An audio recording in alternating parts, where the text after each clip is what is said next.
trail.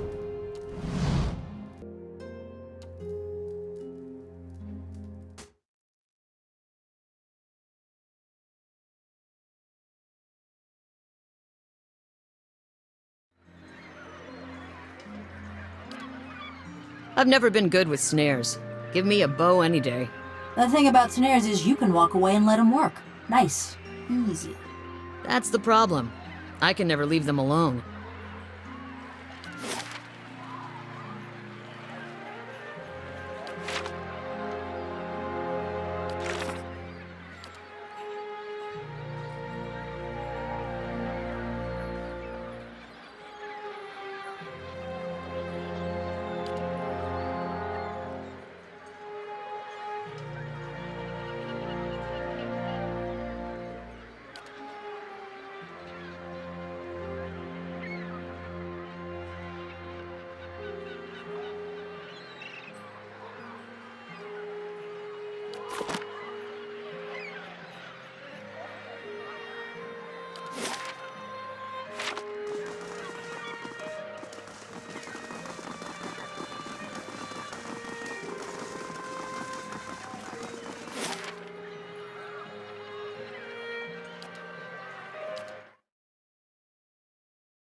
Twin Elms. I've never been this far into Air Glanfath before.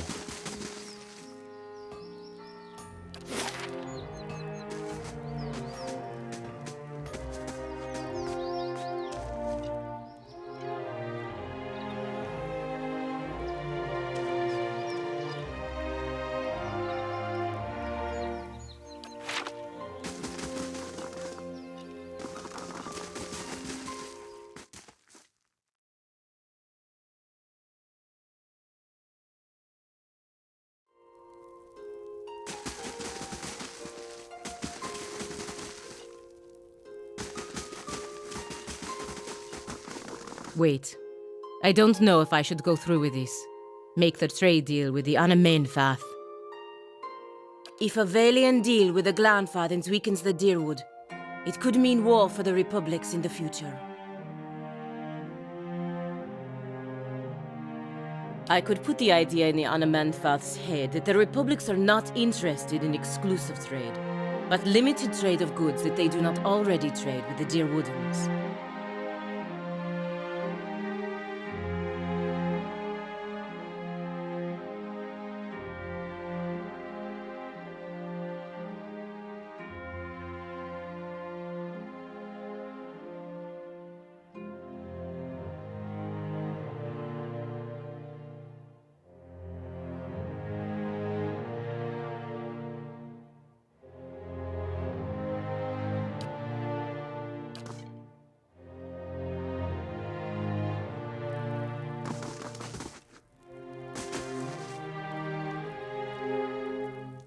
Another Estramore.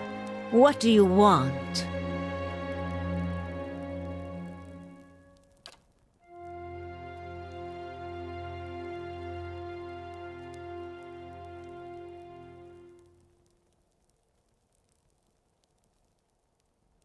Few Estramoran are given the freedom of our sacred city.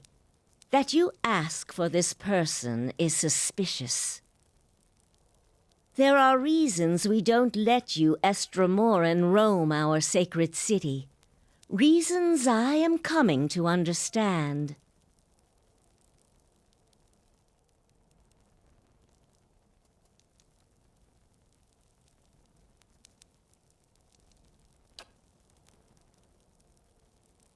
Looters have grown bolder at the sites of the builders. The people of Defiance Bay set fire to their own city.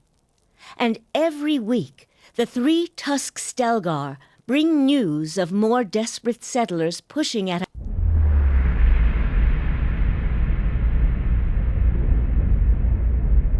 Permitting more strangers the freedom of the city is out of the question right now. Go and be thankful that Anamfath Shimak doesn't sit in the passage of the Six today. He would...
You'd better explain yourself.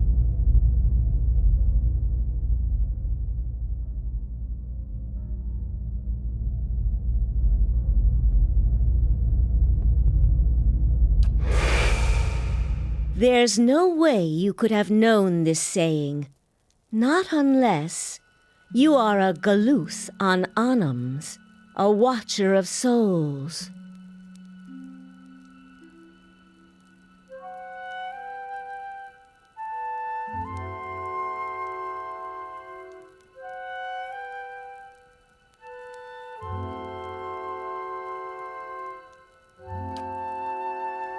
Feralt's warning came before the Broken Stone War.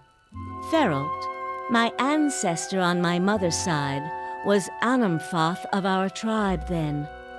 When the Estramoric farmers defiled the builders' monuments, Feralt urged the other Anamfotha to patience, but louder, angrier voices prevailed. Feralt believed that the invaders could be taught to respect the builders as we do. He also believed the builders' souls had spread to all peoples, and that we should avoid needless conflict with others. More practically, he worried that a violent response would only spur further bloodshed across the generations, and you can see where we are today.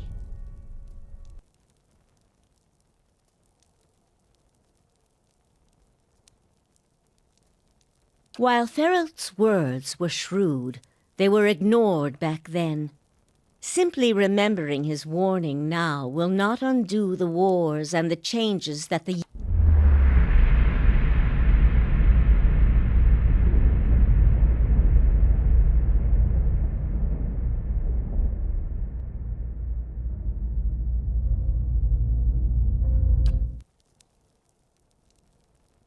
Another Estramor came through here a few days ago and, well, letting him through was a mistake. One I am eager not to repeat. The Guided Compass tribe has a reputation for being too soft with Estramoran, one that will not be improved by my failure to stop this man who has desecrated our most sacred sites.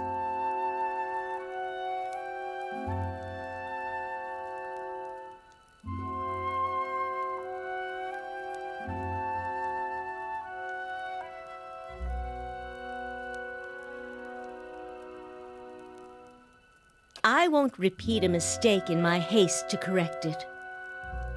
We bar twin elms from Estramoran to protect the ancient places that the builders left behind. The builders left this heritage to us to defend.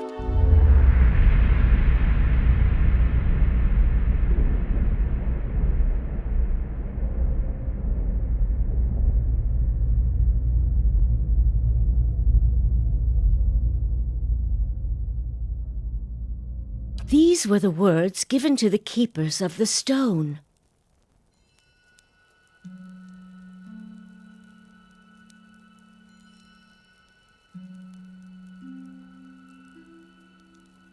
Very well. The city is yours to explore. Tell the guard at the gate that you come to see the cornerstone with the blessing of the Guided Compass. If the gods have truly returned one of the builders to us, find the Delimgon of Ter Evron in Elm's Reach. If the gods have sent you here with a purpose, the Delimgon will know.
That's it.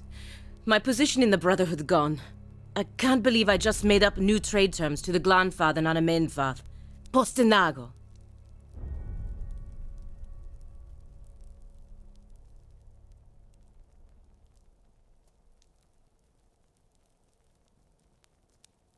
Verus. They have a saying in Biajepe. New gold clears even the oldest debts. If I'm right, all will be forgiven. If not...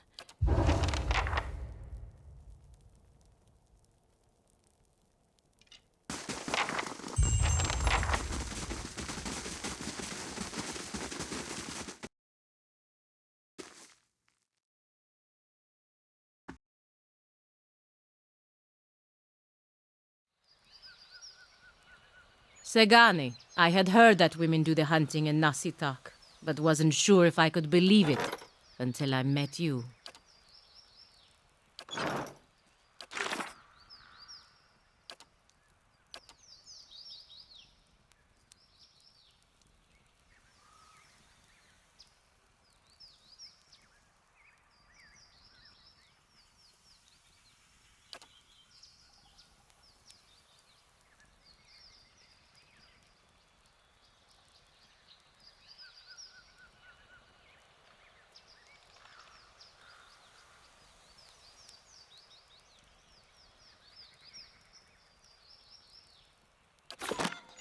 And I thought it was our raw meat diet that made us strange.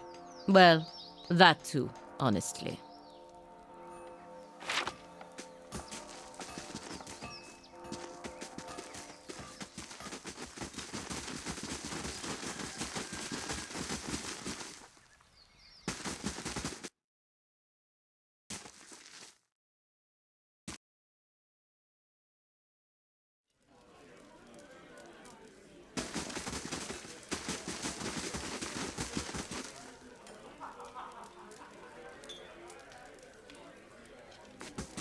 Estremor.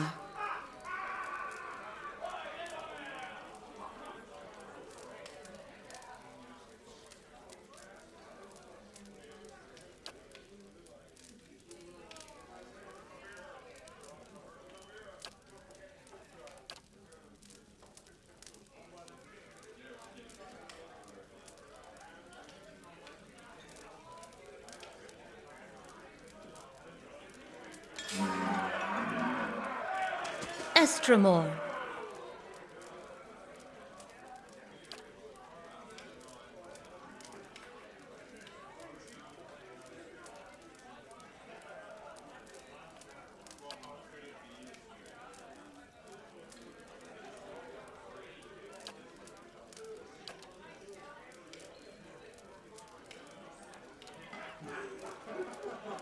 Many blessings, traveler.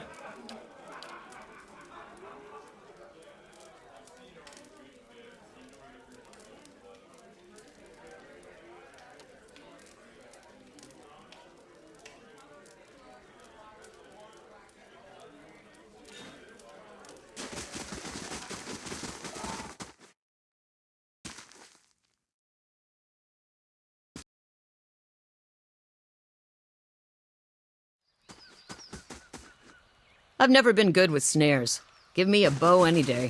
The thing about snares is you can walk away and let them work. Nice. Easy. That's the problem. I can never leave them alone.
You have stayed true to our cause, Inquisitor, when so many others have not. For every heretic we confess, for every betrayer that burns on our pyres, new sheep continue to flock to Iavara ex Incios. But not you. It is not for honor that I summoned you today, but for duty. Too many of our own have confessed upon the wheel and the rack and the flame. Too many of our faithful have had their minds poisoned. We have but one option. Iavara's following must see her exposed for what she is. She must confess her heresy before my court. Not in Kratom, surely. Their lord has embraced her heathen faith and protects her with his army. But in Oceanus, things would be different. The king of Oceanus is a sinful man. We have helped him to see the error of his ways, and now he fears for his soul. He would pay any price. You have already done much for the Inquisition. I wouldn't ask.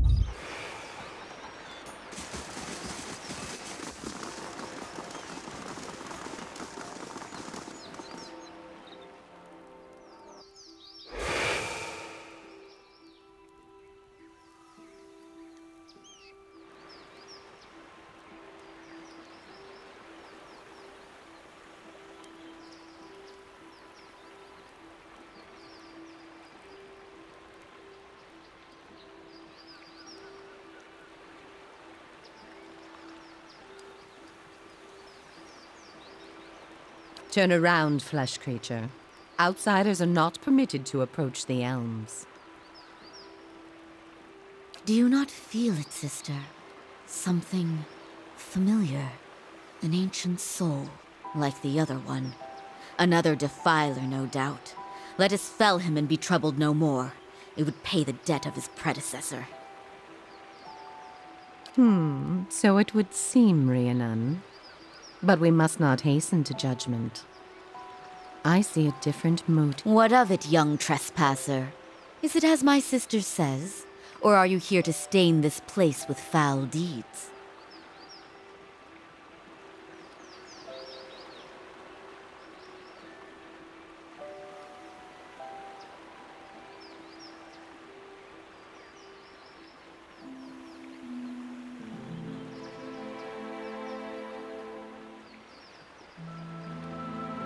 Spoken with the transparent eagerness of one whose deformed little stamen has never successfully transferred gametophytes to even the most desperate of pistols, and who wouldn't know a carpal if an herbalist drew him a map.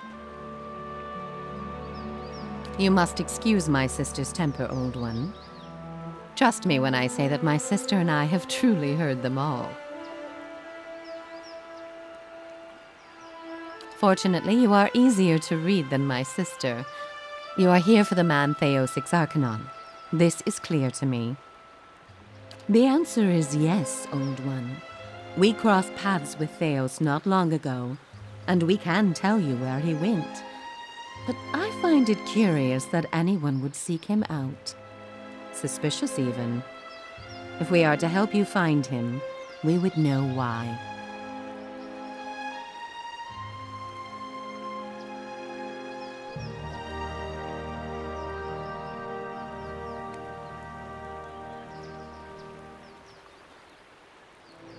So that is the reason he passed this way. This is low, even for the leaden key. I told you we should have confronted him, Sheila. He has always been a poison.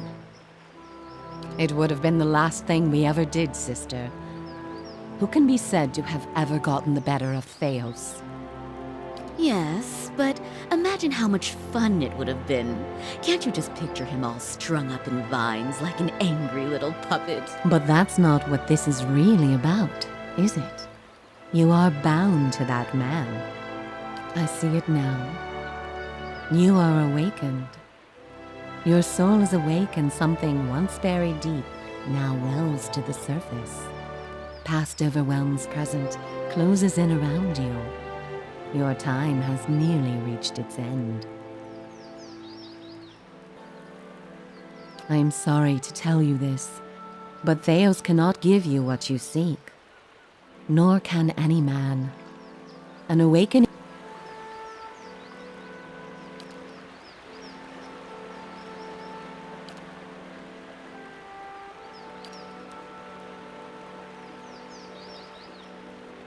The soul is formless without a past to shape it. Did you truly expect to be able to wipe it away?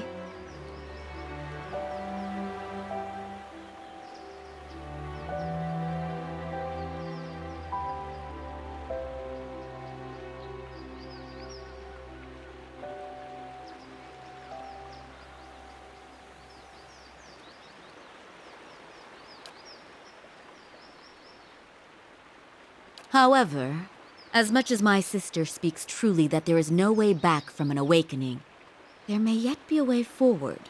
Would you agree, Shiva?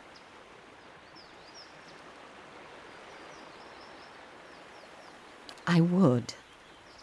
Were the way not so likely to end in death.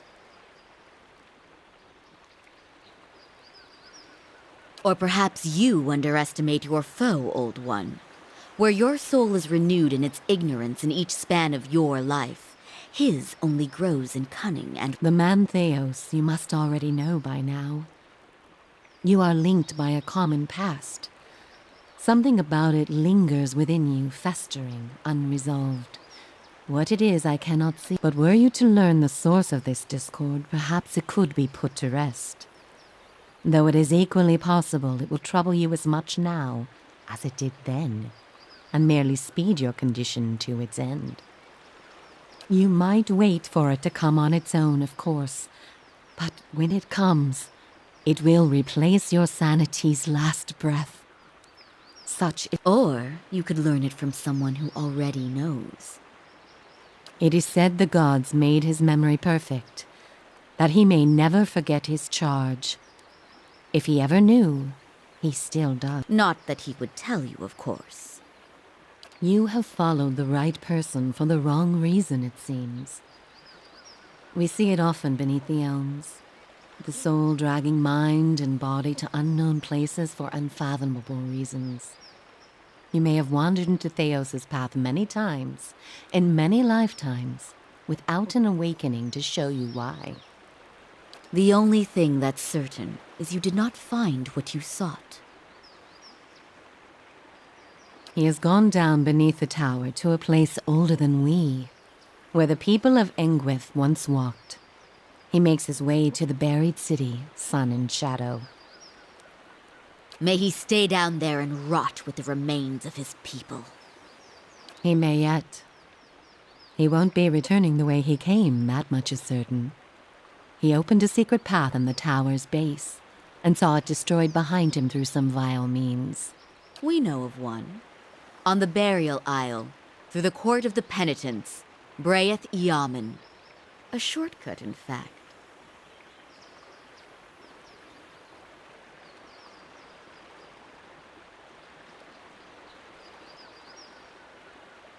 Don't be cruel, sister. The way my sister speaks of is not for the faint of heart. A great pit at the center of a forgotten court, where faiths were judged in place of crimes. To most, it is simply a gateway to death. With the help of the gods, it can take you where you want to go. The pit is said to have been a means of judgment by the gods. Those cast into it are meant to die. It is that way you must pass to reach Sun and Shadow. The court is old. We do not know much for certain, but it would seem only the gods themselves can grant passage. No more than a ruin now. It is older than we, a place for the trial of heretics. We were not here to witness it, but at one time there was a group that refused to acknowledge the gods. Neither the first nor the last, of course, but these were numerous and all put on trial for it. Those who did not repent were cast into the pit and imprisoned below. The fall killed them, of course. The prison was not for people, but for their souls, and their sentences were eternal. It is said that many of the condemned repented and were permitted by the gods to ascend from the pit, so long as they pledged their service to one of them. But these are old legends. Behind us is Ter Evron, said to pierce the shroud itself and a place of communion with all gods. If ever there was a time for prayer, you have found it. Not the only way. Just the only one that doesn't end with your body impaled on jagged rocks. I would pray first to those gods you like best. I hope for your sake the feeling is shared. None. Ter Evron is also called the Hall of Stars, and the stars show us the allegiances of the gods. When stars are in conjunction, we know the gods they represent are aligned as well.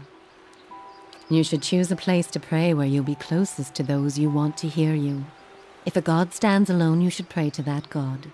If they band together, you should address them all. Choose your words wisely, for all gods expect proper homage, and none has patience for fools. What do you wish to know?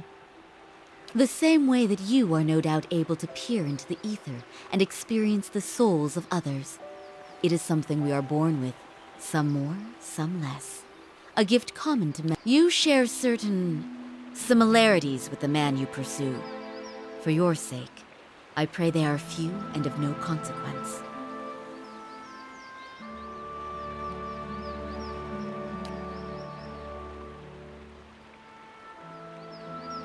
There is something about this place that reaches beyond our understanding, something like a beacon.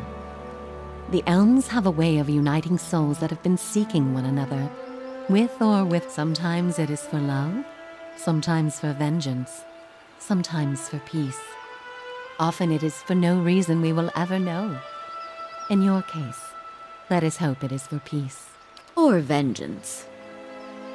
There is little to be said about us, for we are bound here, caretakers and defenders of this place. Our journey has been over time, but not distant. We have seen the elms grow tall. We have seen cities built, burned, and built again. The only constant has been the tower, a silent companion through the ages.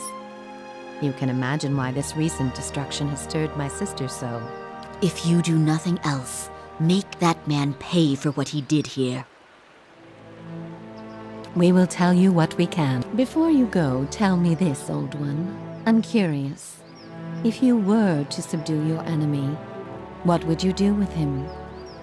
What would give you peace?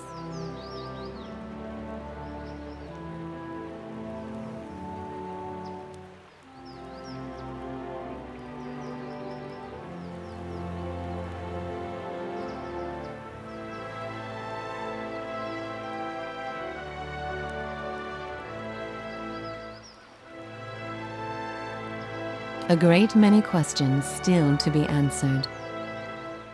All the same, think on this matter. Be assured in your course. In the end, it may mean all the difference, not just to his soul, but to yours.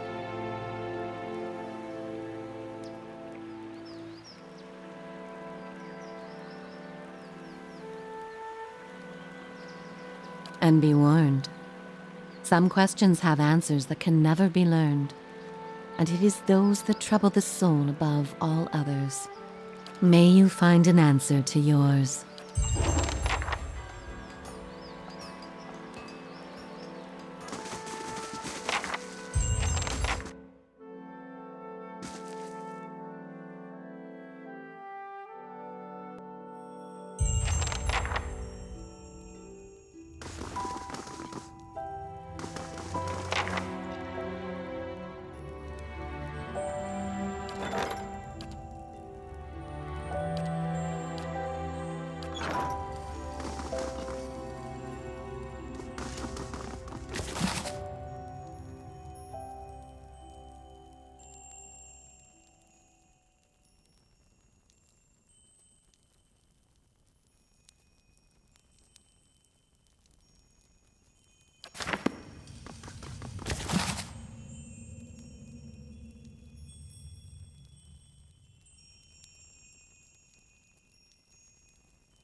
almost beats the Seven Lights.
What do you wish to know? Until we meet again.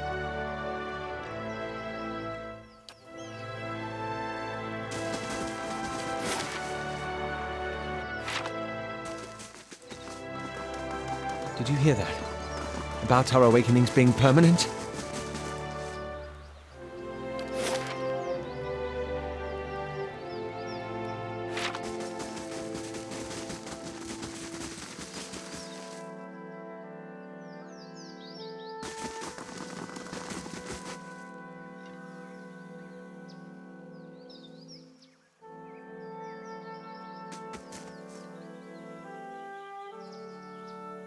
Hail, Estramor.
Tread carefully, Estramor.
Many blessings, traveler.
Let's see what we found.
Many blessings, traveler.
What's that?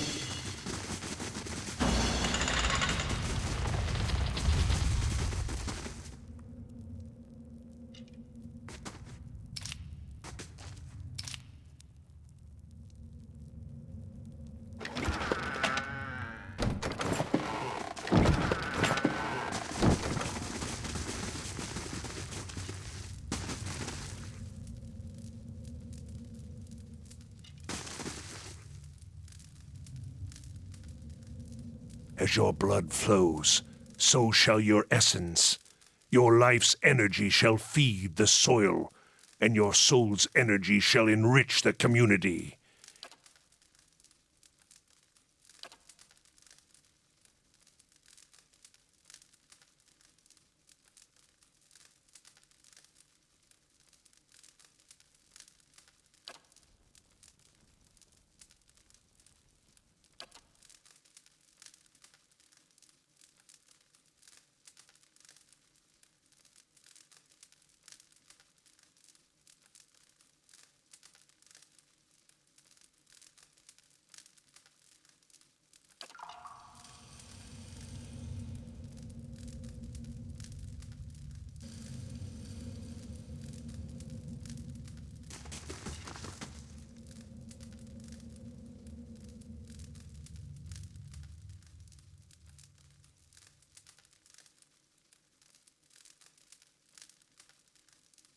No one comes to Blood Sands without a purpose. What is yours?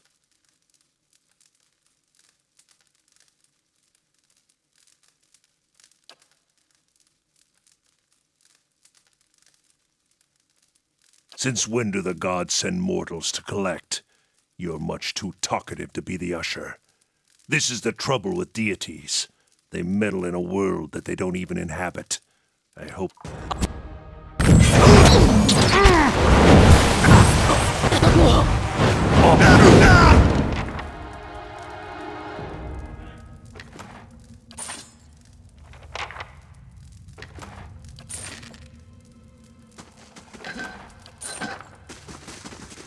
Arthur!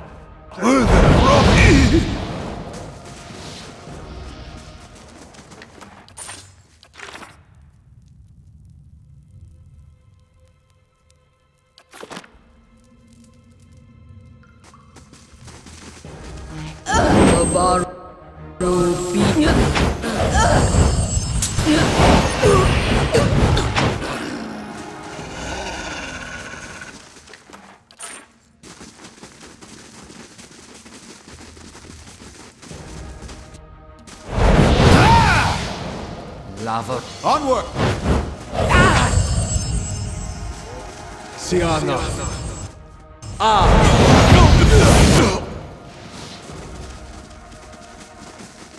Hathek!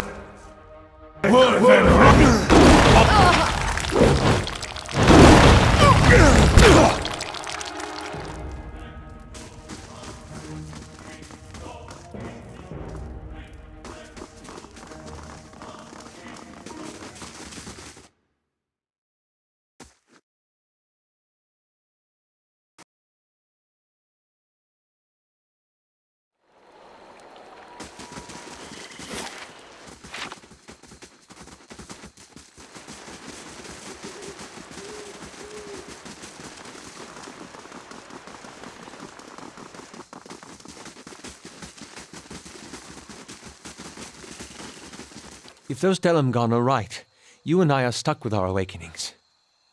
Not quite the news I was hoping for.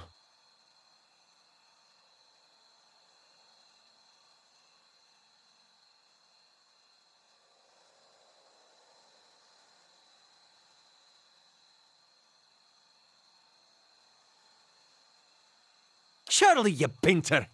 Means I'm crimmed in this one's skull until he manages to get himself quelled. Please don't do that. It's bad enough knowing that I truly am stuck with her now.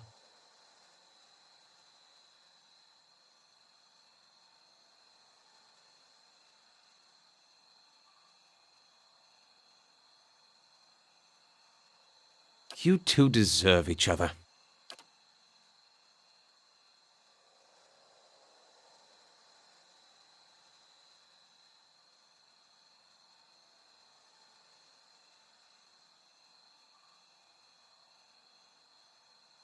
It's strange. I've lived with her most of my life, and I've always seen her as an adversary. It should have occurred to me the day she stood up to my father. But there's something about being too close to a situation to see it clearly.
That's a charming way to think of things. And that reminds me of something else the Delamgon said. About the gods not being real.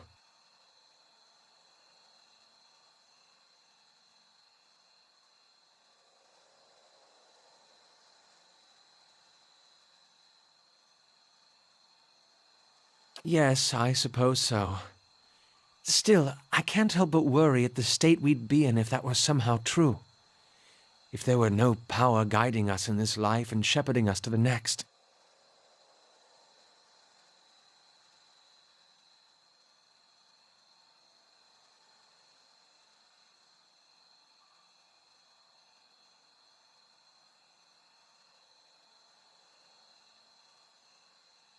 I hope you're right.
Greetings, Estremor.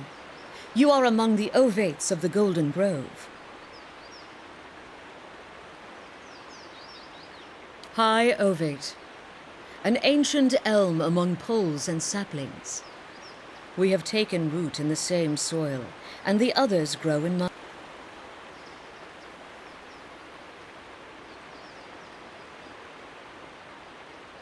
At least he chose someone who wouldn't wrap her intentions in trickery and lies.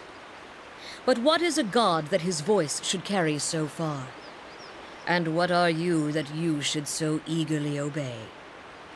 The gods only have dominion over what we seed, and you would seed matters of...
Amazing.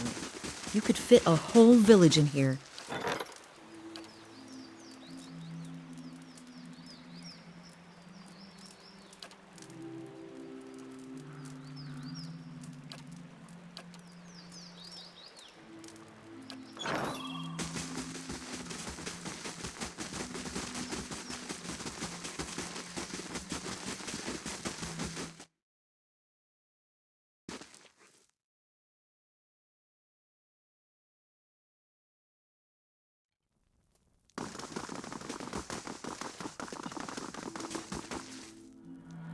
I have heard terrible things. I worried you would not return. Is it true that there are riots in Defiance Bay, and that Avar Wolfgren has been slain?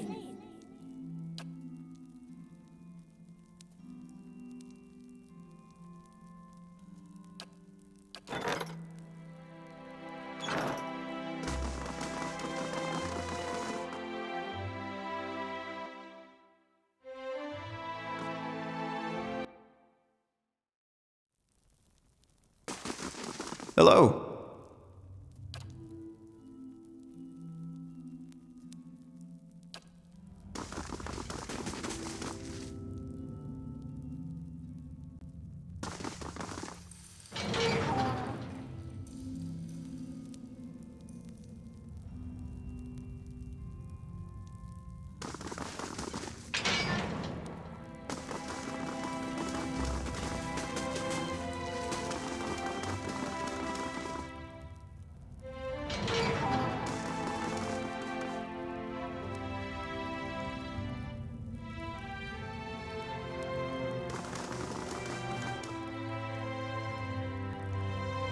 Hello.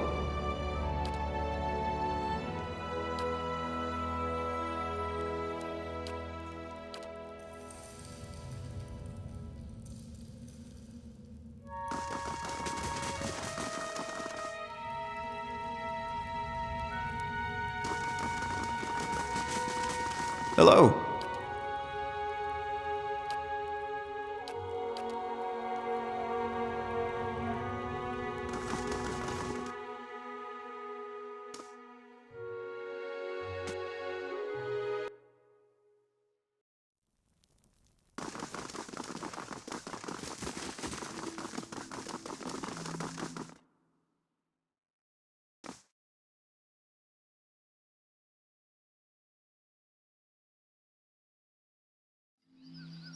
I must say, I'm impressed.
A toll, traveler.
You met a dwarf traveling this road.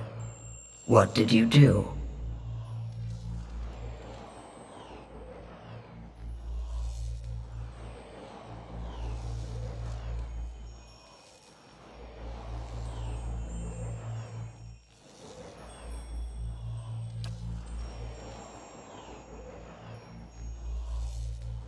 Life is kinetic. Forward motion. 100 beginnings and endings nested within 1,000,000 more.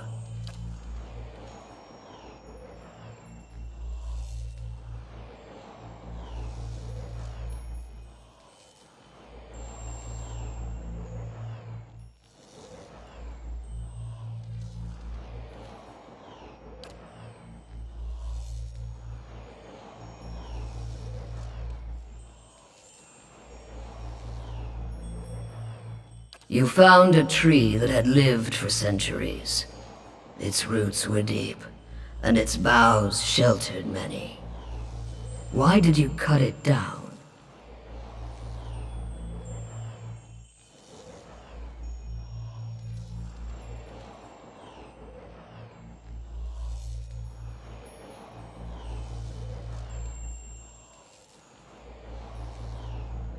Nothing is self-sustaining. All draw their life's energy from the deaths of others. This is why...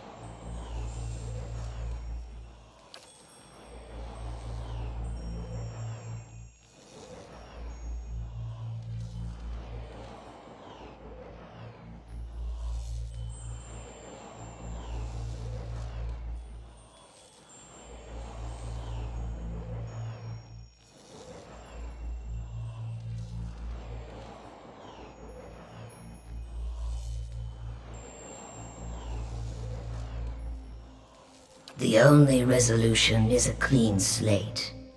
An end that leads to a new beginning.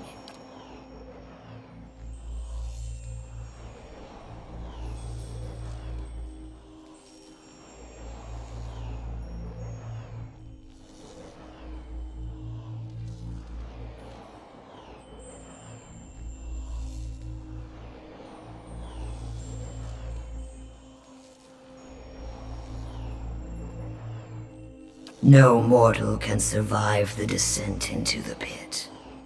But there are souls on the burial isle that are pledged to me. I will grant them to you, and they shall bear you down safely, as well as light the way beyond.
Stop right there!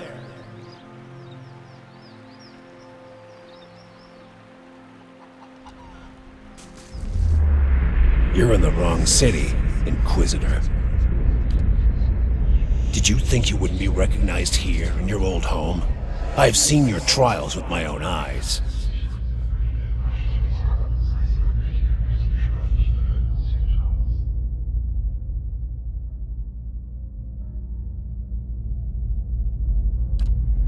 Suros, what are you doing?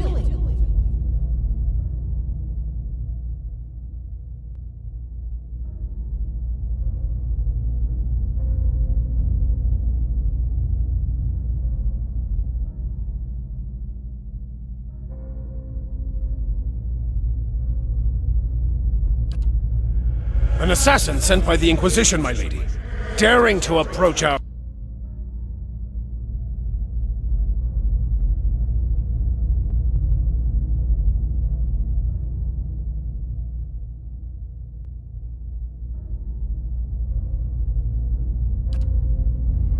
Do I know you?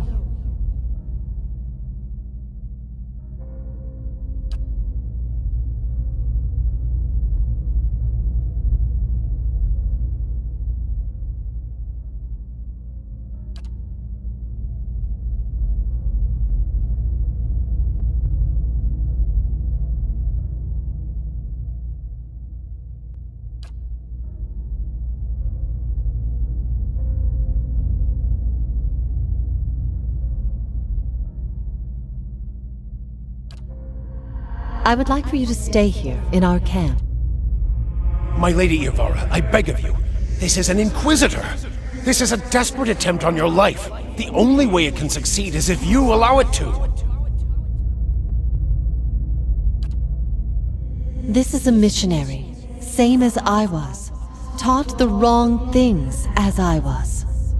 If I can't have faith in one man's ability to reason, once he knows the truth, what hope do... My lady, he admits being a spy! That should make him less of a threat, wouldn't you agree? I have nothing to hide. We have many former missionaries here. They are our most loyal, our most helpful. Many have died for us. These are not people we should be turning away. And if the Inquisition wants my life, they can have it. Come. We have...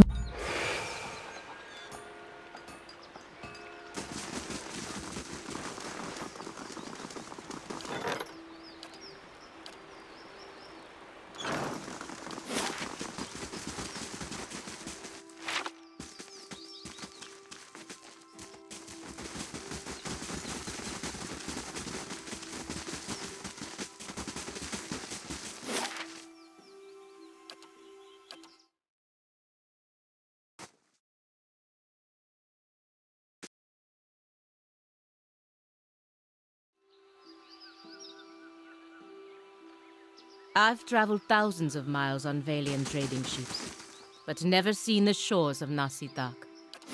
How did you find your way on your own, Sagani?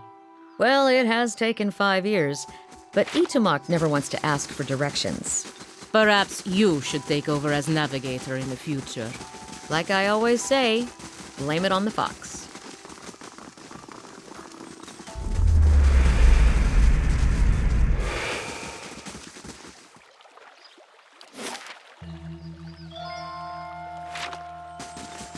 This almost feels like home.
I'll have this open in no time.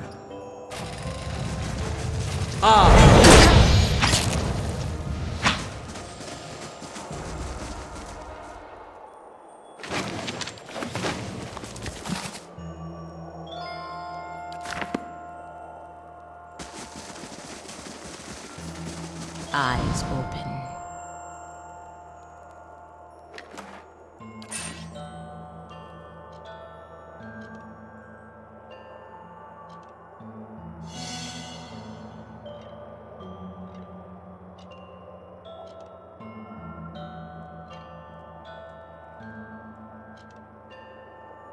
It's done.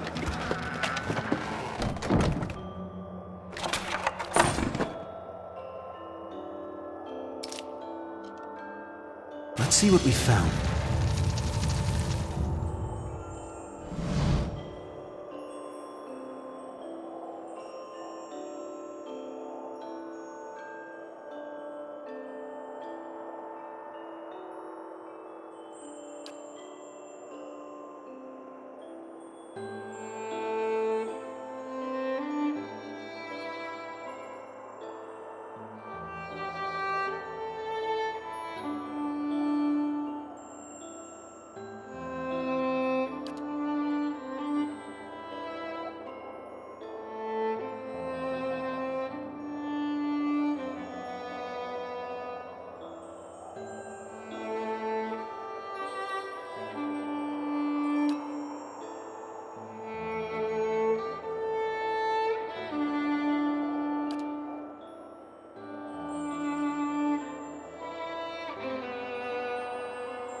Face it!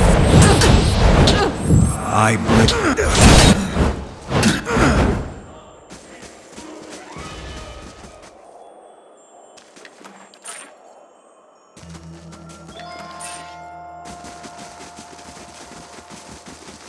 I'll have this open in no time.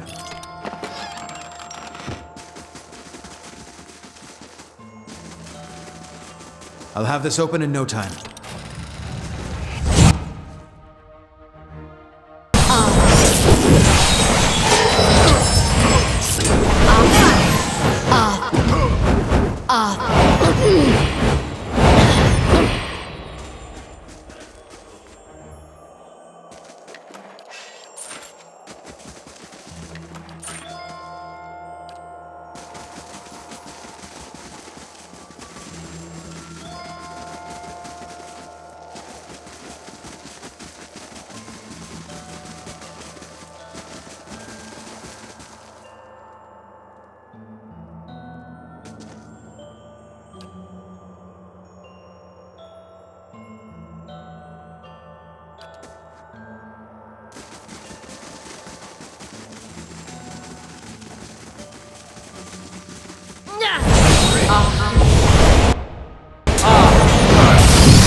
Indeed.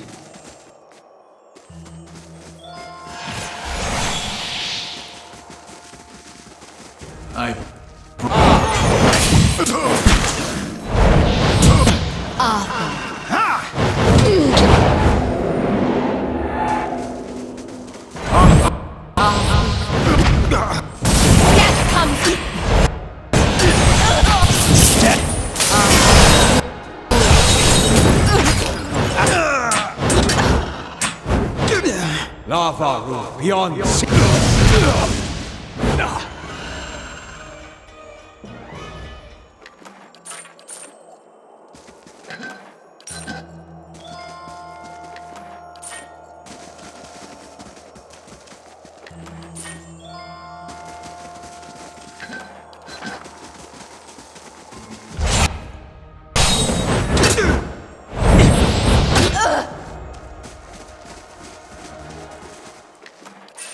I'll have this open in no time.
I'll have this open in no time.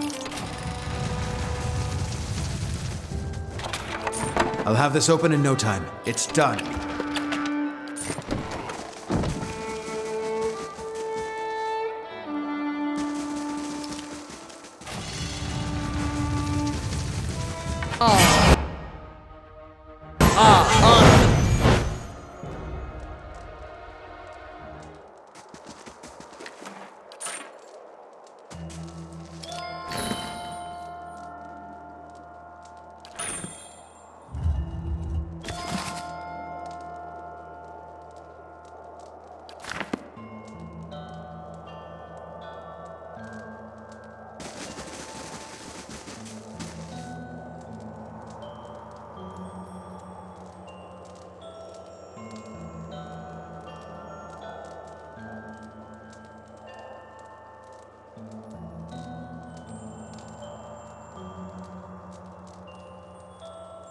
What have you done? This useless slaughter, Please, just let me finish what we came here to do.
I've never been good with snares.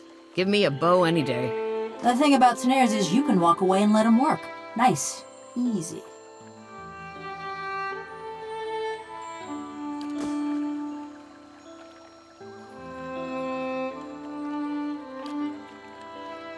That's the problem. I can never leave them alone.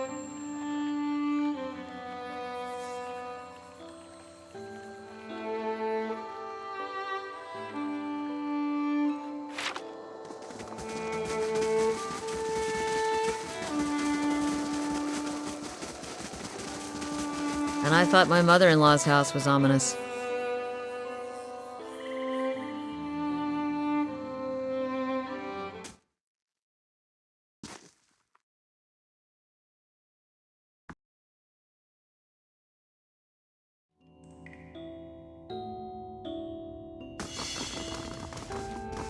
Arensi has no right to defend that cowering cat in the back of the maw. Then track her down and tell her yourself. I'll handle this. It's done.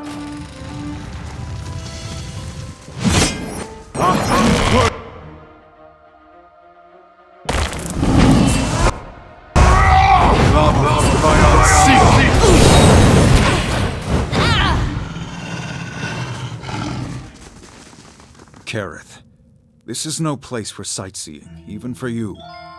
The beasts of Galawain's Maw are dangerous, and now more than ever.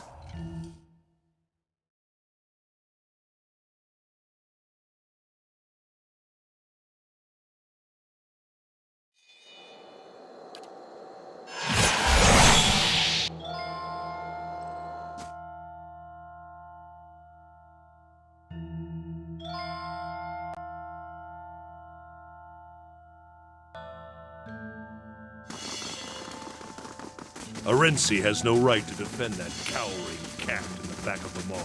Estremor?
Hail, Estremor.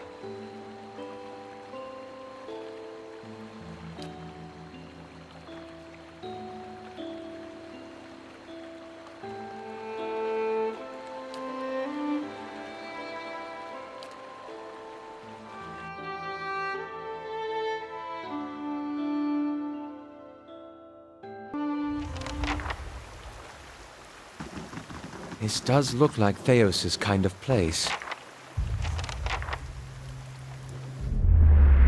I remember when I was a girl, and the missionaries came and told us about the gods.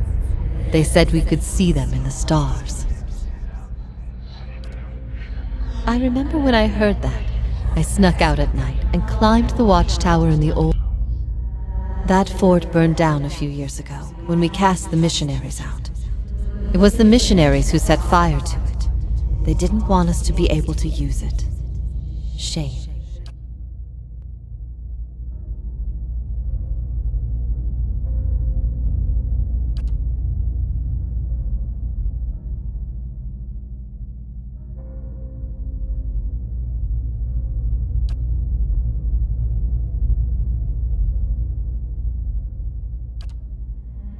I miscalculated many things since this began. I'm relieved you weren't one of them. I always knew this path would have consequences, but I never wanted to see Kratom suffer on my behalf. I don't think I can stay here any longer. I am told the Inquisition is gathering an army, that they have sent messengers. If war is coming, I should be doing what Theos is doing. I will need allies. Allies on a stronghold that can resist an invading army. Osionis. They have held off many would-be invaders, and their king has no love of the Inquisition.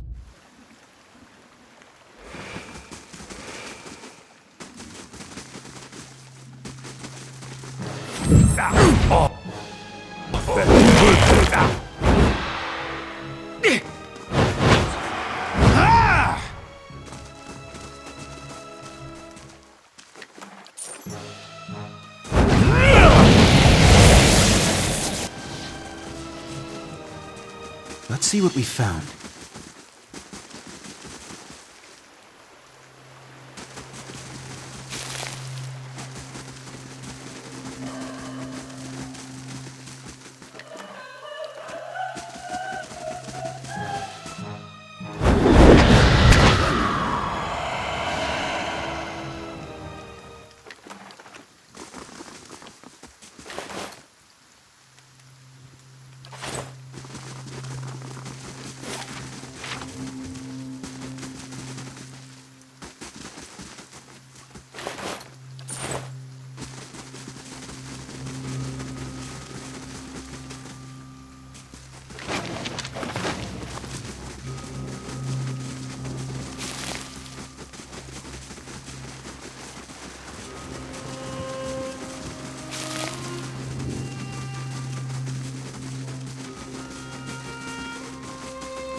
Indeed.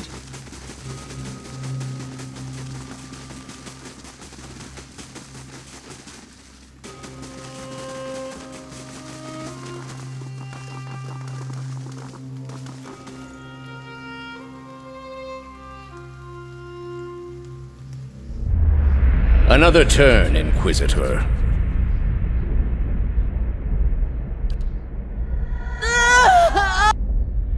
I ask again, Jovara Ixensios, do you confess to these heresies of which you stand accused?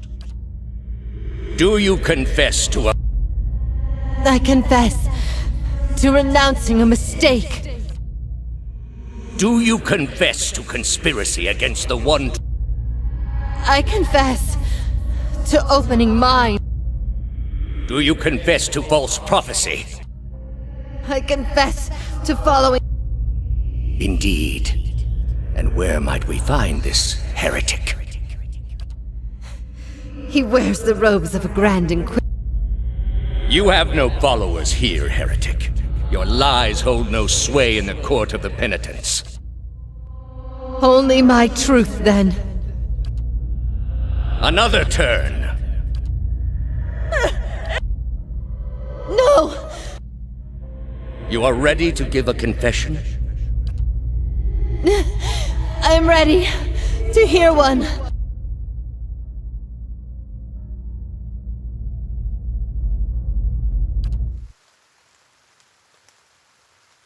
When you get to the bottom, holler up here. Let me know if it's safe.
After what seems like an eternity, your rapid descent comes to an abrupt end.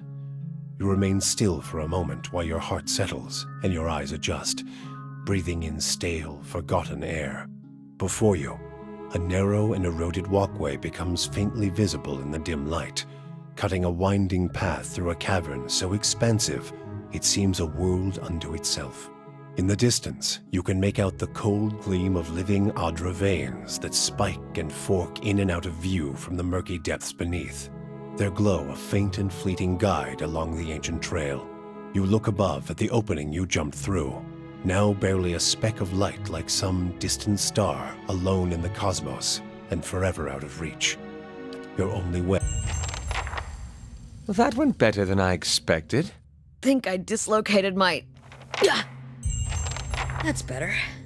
Everyone all right? No shattered knees? Good. Just me, then.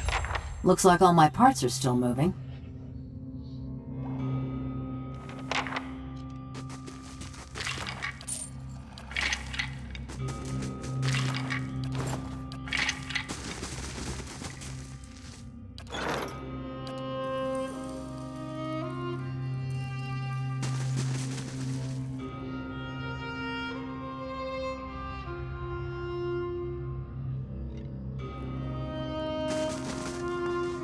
It's done. Let's see what we found. Just like Mama taught me. Stunsen et posten lago bats!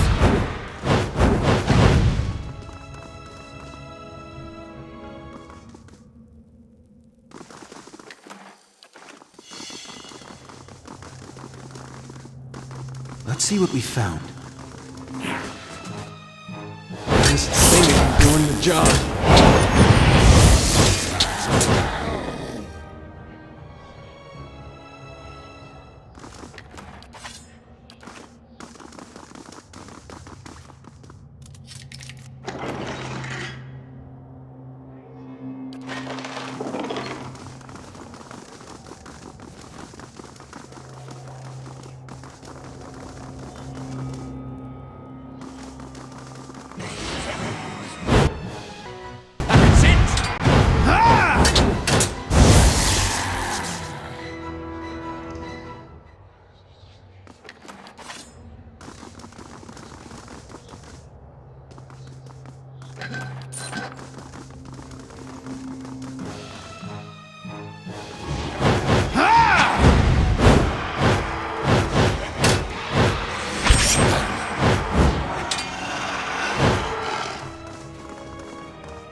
It's done.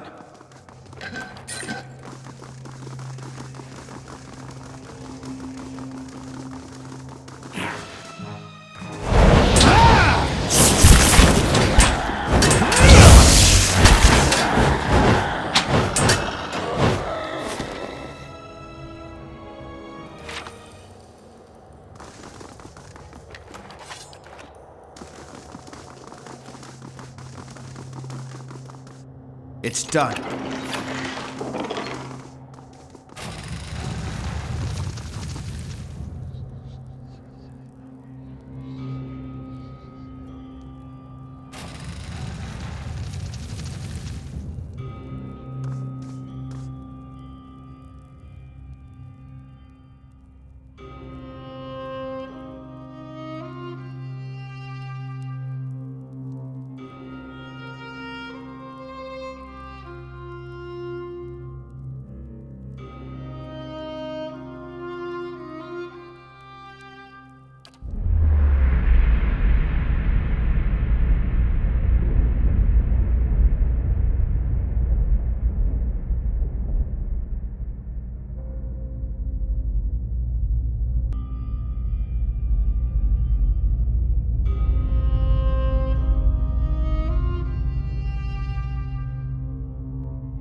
You've come back. I had thought to have set you on the right path ages ago.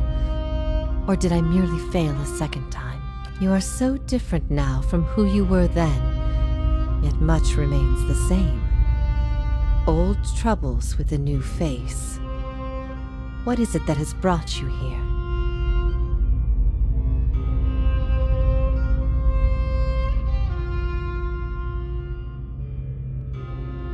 I'd hoped after our last discussion you would find what you sought. Has it eluded you all that I can only guess your presence here has something to do with Theos. The energy of this place changes when he is near.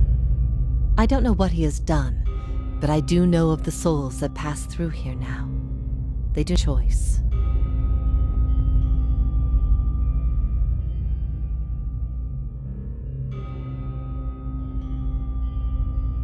After all this time, he would still stand against the tide. I will tell you what I remember.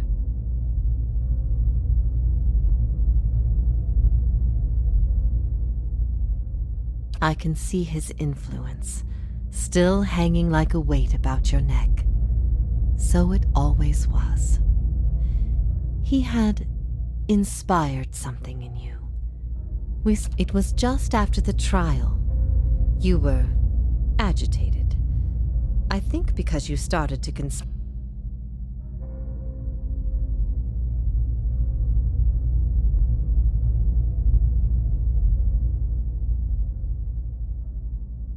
that the gods aren't real.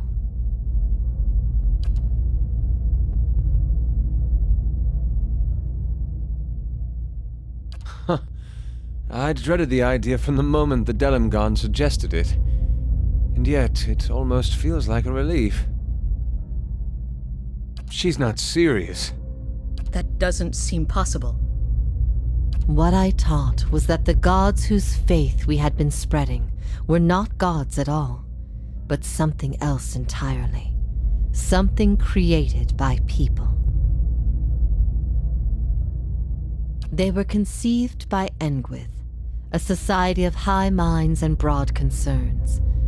Theos's people. In their time, every people worshipped its own gods.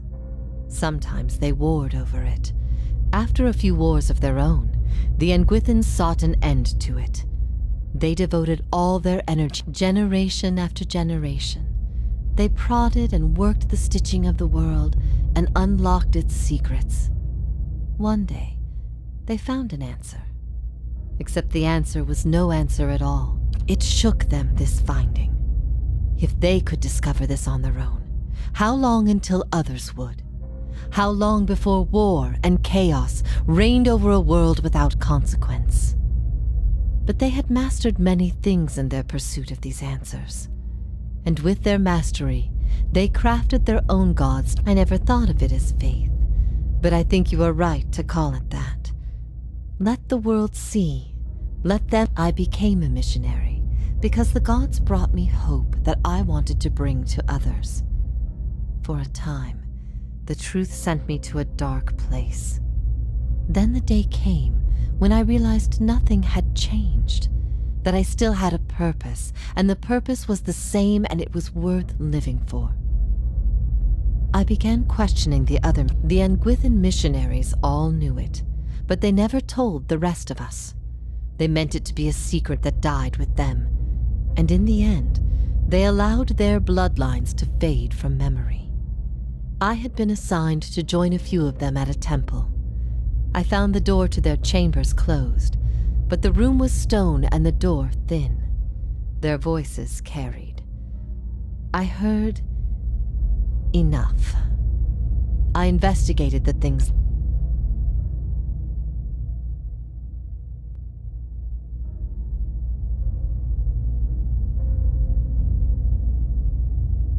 You asked me this once before. Nothing I can say would be any proof, and it may be certainty your soul craves.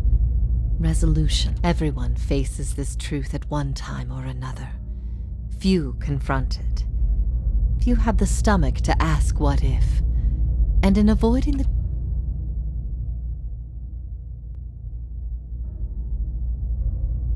what if all the tragedy, all the persecution, came in defense of an imposter? But that's not... That can't be right. Aethys, he... The power of the gods is undeniable. The truth of the story. What if you had always been alone, without guidance? Well, as poorly as I've chosen my guides, I suppose it would be a comfort to know that I'm free of them. The freedom has always been. It was the guidance that was the illusion. What if our burdens come to us not because they are meant to be, but because they happen to be? We fulfill them anyway, because they still matter to the people around us, even if we know better.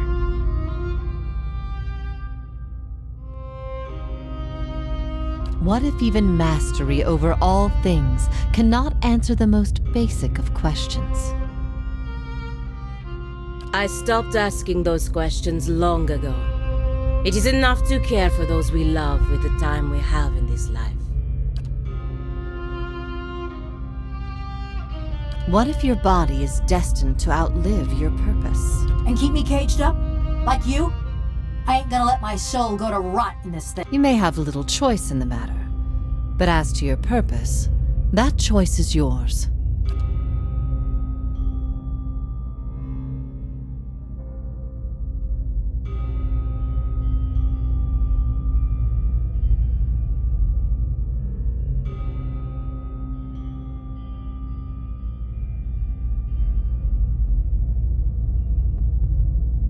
Verus, We find purpose in ourselves and in the people in our lives. There is bliss to be found in the things we create, but sorrow as well.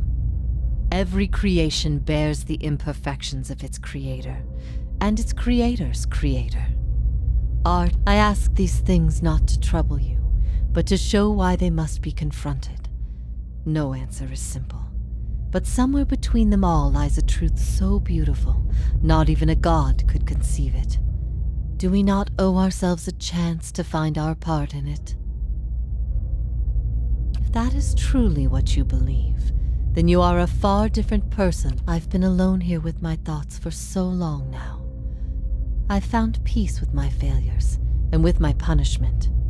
I no longer curse fate for what might have been. But there is one thing that has clawed and scraped at my mind all these years. One thing that will not be put to rest until I know, until I understand. I need to know why you chose to remain with the Inquisition, even after you'd learned the truth. Do you remember?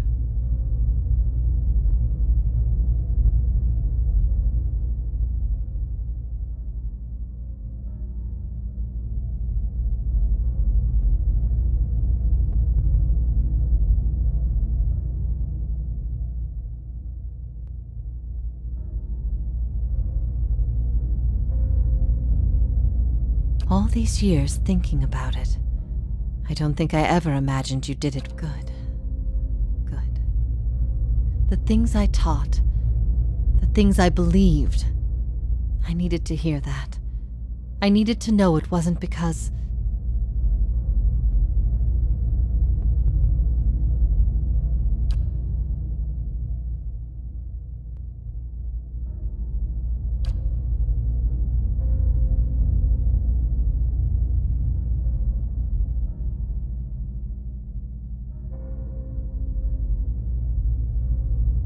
We knew little of each other before you arrived at my camp. You might have been anybody, which is why your choice meant everything. You had heard both sides, seen everything. If not you, then who?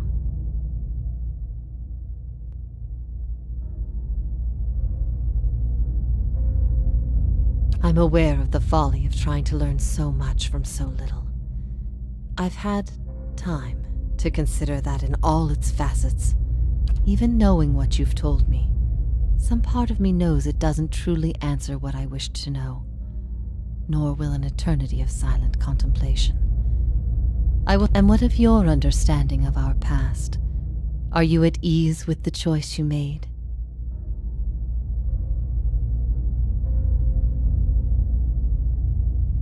You have always had my forgiveness, no matter your reason. There are circumstances behind that reason we all share. At first I thought this might be the source of your soul's anguish, but now I see I was mistaken. You are not divided on this matter. You have put it behind you. It is with Theos that your agony lies, in sun and shadow. Your questions are not for me, but for him. And it may be that only an answer from the mouth, yet if there is anything I can tell you that would be of use, ask and you shall know. In a matter of speaking, this is Braeth Yamen, the court of the penitents. Souls are confined here until they repent. They must beg the forgiveness of a god, pledge their soul to them, and they will be lifted from this place to the world above. In truth, they receive leniency, but not true mercy. The spite of Whitaker is eternal. They linger above, at the side of the old court, and are not permitted to leave the island, forever severed from... This prison was full once in the days of the Inquisition, but time weathers all things, even will. I'm the only tenant who remains. Yet, I feel their presence strongly now, as it was in the beginning.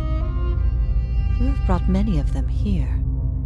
They cry out for the judgment of Theos.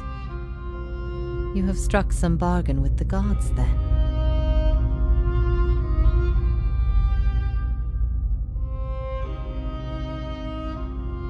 They aid you because they would bend you to their own purposes. Engwith built gods from ideals, and an ideal, but these souls, these forgiven the gods have bequeathed you like chattel. They were loyal followers in life. They will be with you to the very end. Last time someone asked me that, I was bound to an iron wheel with a broken spine. There are many things I've come to doubt about the choices I made in life, but that trial was my one moment of certainty. Even without a chorus of gods to tell me I had been right, the gods need to be reminded that we have a spirit, and that spirit is proof against their power. They have the power to manipulate and confuse and ruin us, but not to change our will. I will remain here until the world crumbles and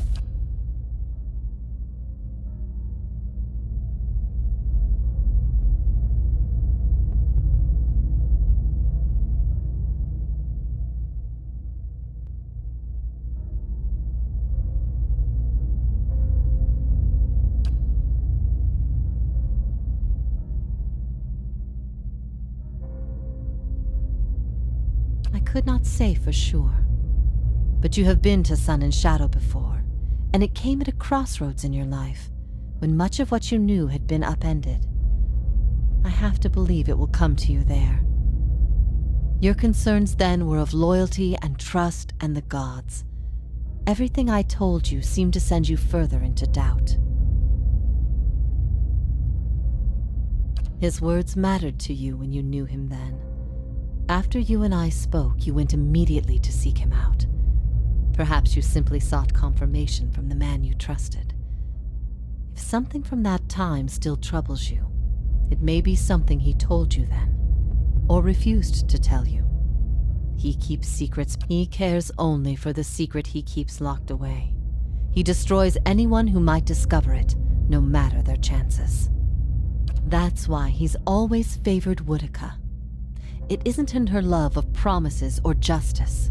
It's her disregard for the rules. Her willingness to do what is necessary. To Theos, she's not a deity, but an ally with which to conspire. When her power waxes, if Theos succeeds, there will be a shift in the balance of power among the gods. Woodica was vanquished once, when the other gods decided she had gone too far, and her power diminished. With this infusion, there is no telling what she will do. The only certainty is that there will be chaos in their realm, as well as ours. You will not find a more resolute being on all of Eora. There is no offer you could make, nor spell you could cast, nor pain you could inflict that would make him reveal what he hides. But I see you have become a watcher in this life. Perhaps in defeat, when he can, Theos will not wait for you. If you do not catch up to him now, you may never find him again.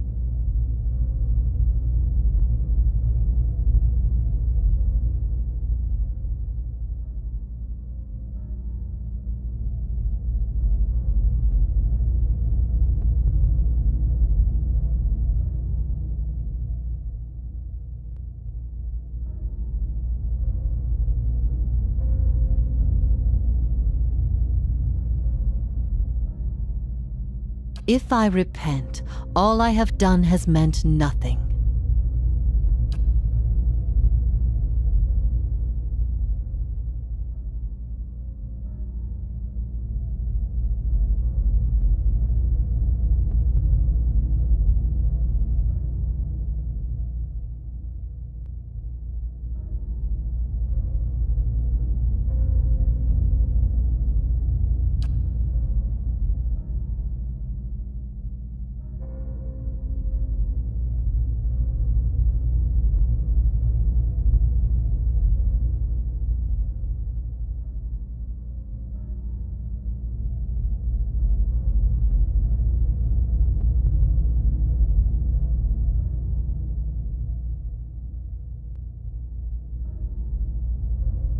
Your soul deserves an end to its suffering.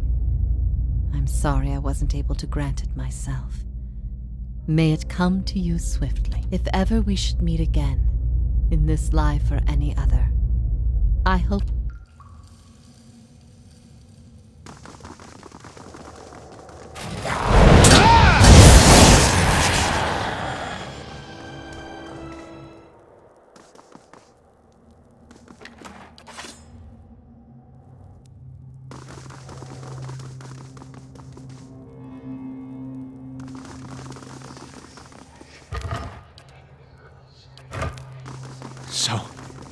It's true. The gods are a sham that people have followed for thousands of years.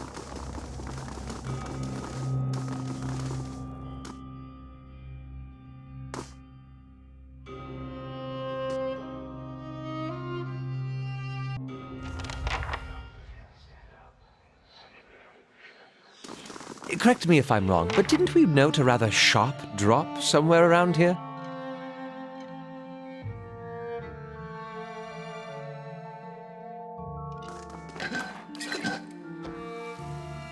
Let's see what we found.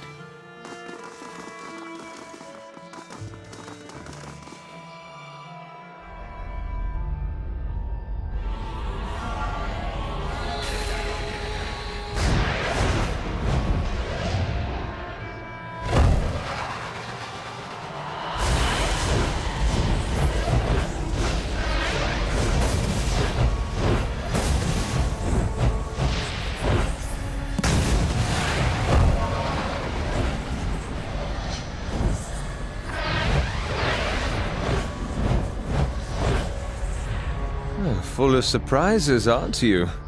Look at the size of this place. I would have brought a torch if you'd asked. Can you do that again? I had something in my eye. I missed most of it.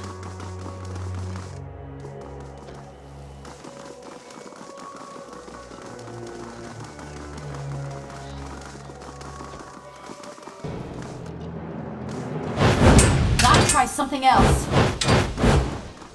That's it!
You understand the value of a mystery watcher. A buried scroll, a hidden truth. You unravel a thread, Watcher. One you have lost and discovered over generations. And following it to its end has only brought you back.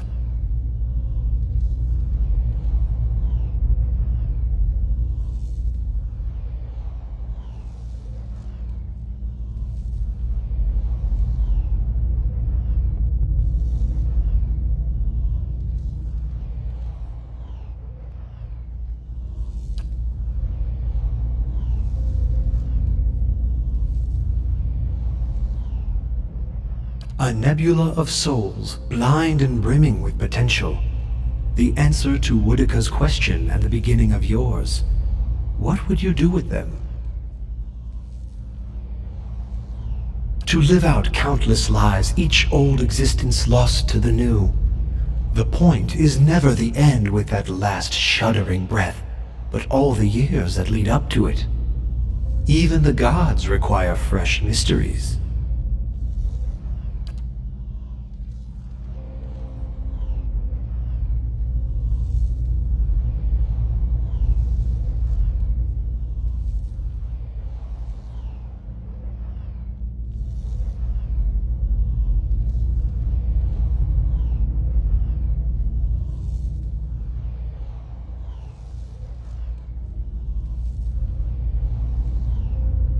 In a way. But something must be done, and hurling them from the machinery of other schemes is the truest course of action. No end, Watcher. That is the purpose. None know. They could end up anywhere in the realms of gods or mortals, whole or divided. Discovering them again and charting their course through the ether will be a new mystery. That is a word for endings, and this is but a crossroads. Even I do not know what you would choose.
Ready to take the oath, to spread the word of the gods to the lost and heathen.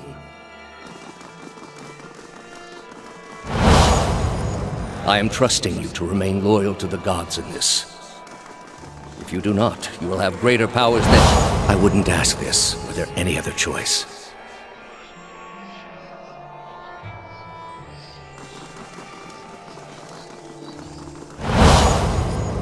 This is a missionary. Same as I was, taught the wrong things as I was. Oceanus. They have held off many would-be invaders.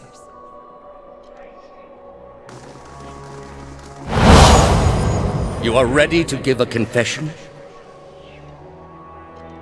I am ready to hear one from you.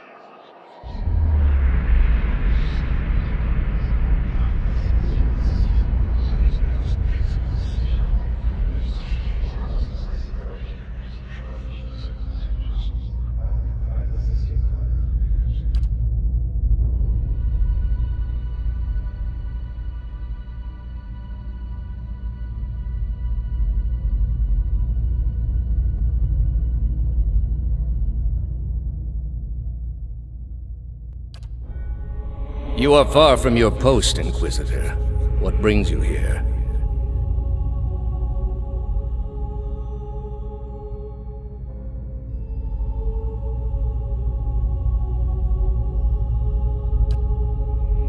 The Inquisition was based on the need to cut the flesh from a rotting wound. That woman sought only to destroy the foundations of peace and civility that my people sacrificed everything to build.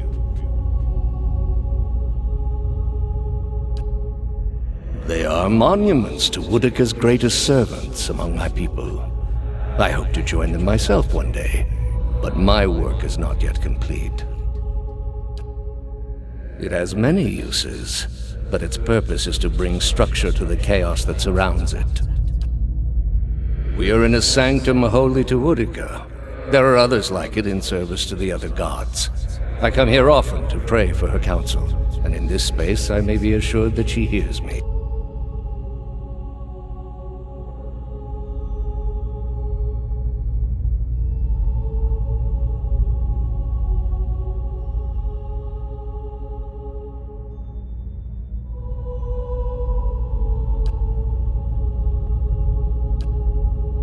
What is a god?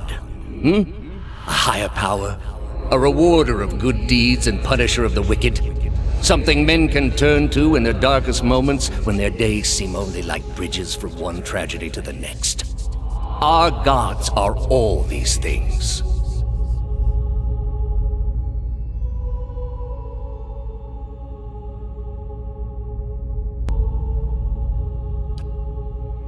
We are in a sacred place within earshot of the gods themselves. This is not the time. You've been through much these past few... You will return home and you will rest. When you feel you have recovered, you may rejoin us at the trials. There are many who continue to spread the lies of the apostate. The Inquisition will not end until we have pronounced judgment on all of them.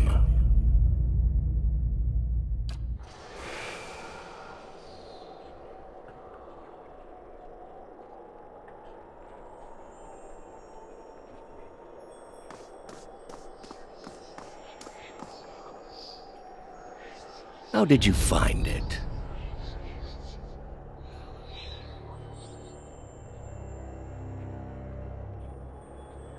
Another in a string of acts of petty defiance.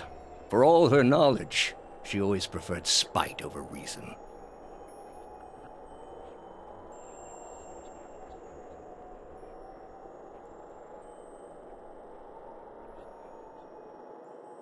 Then she should have obeyed. I ask one thing of all my followers. She was incapable. A waste of rare talent and intellect.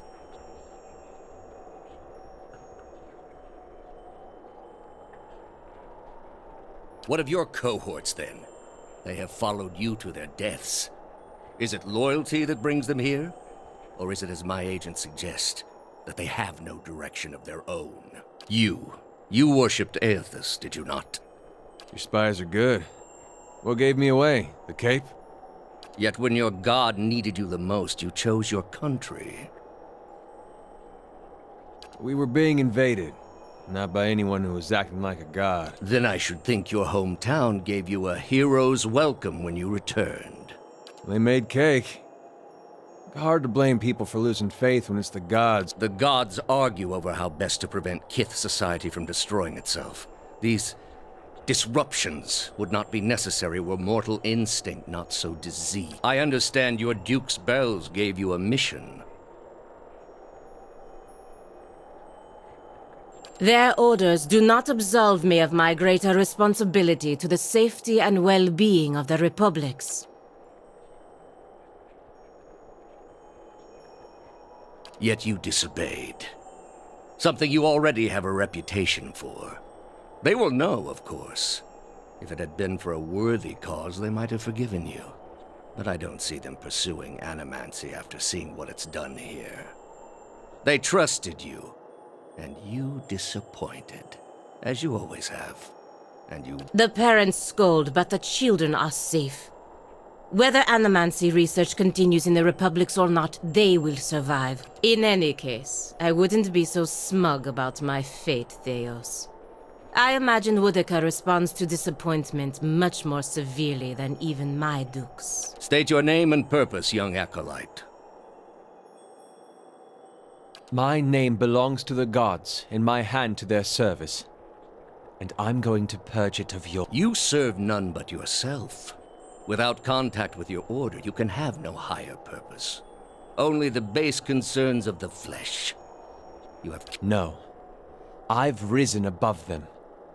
I'll take the leaden key and lead in a way that you, who remained nothing more than a slave to the gods, never. A leader without insight, directing an organization that does not question.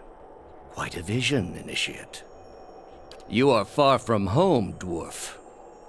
I knew my hunt would send me a long way from Masuk. It was a challenge I was glad to undertake for my village. A journey, then? It must be of some import to take you so far and to last so long. It's important to Masuk, and so it's important to me.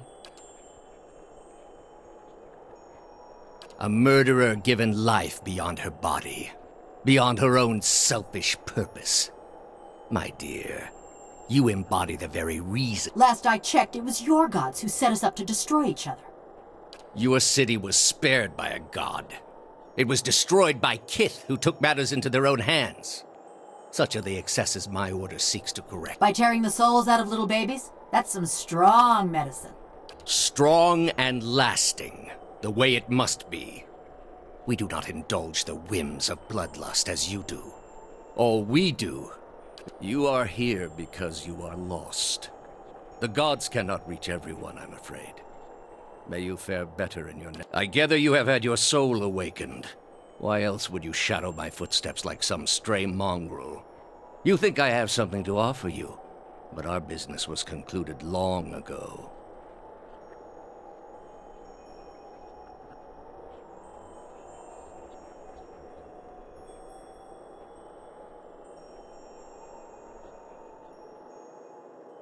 I answered your questions once. That your soul is not fit to accept the answers is of little concern to me. I lied to no one. Not to you, not to anyone. The gods are real. They are everything we need them to be, and the world is better for it.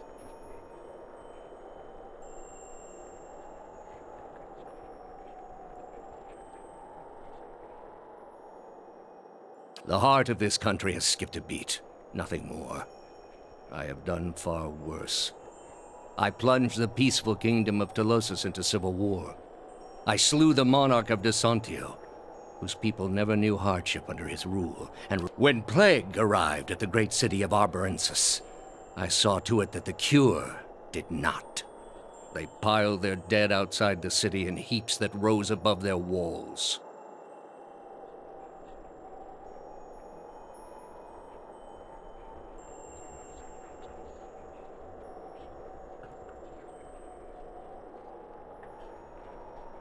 That's where you are mistaken. There was a time, back when your soul was still a shapeless mist, when the world believed only in false gods.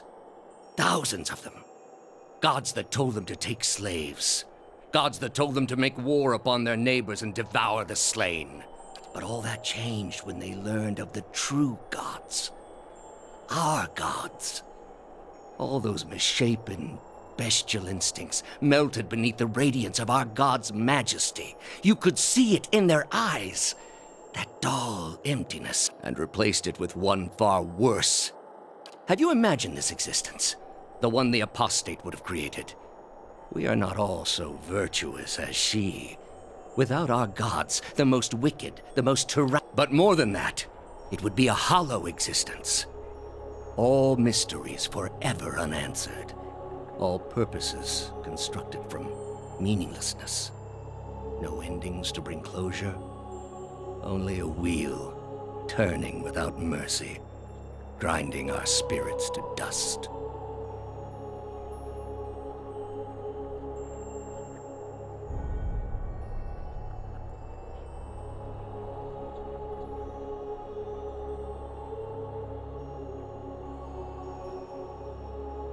Telling yourself each day that what you do matters, that it isn't all for nothing, that the world is just. The apostate's world is all I have seen, the millennia of experience. I will not be dissuaded from this course. This is the only way. We are all controlled by our own doubts. Better that we should be relieved of them. With your soul and thousands of others, I will see this world. Hear me, Woodica. Your servant calls for aid. Roach 10!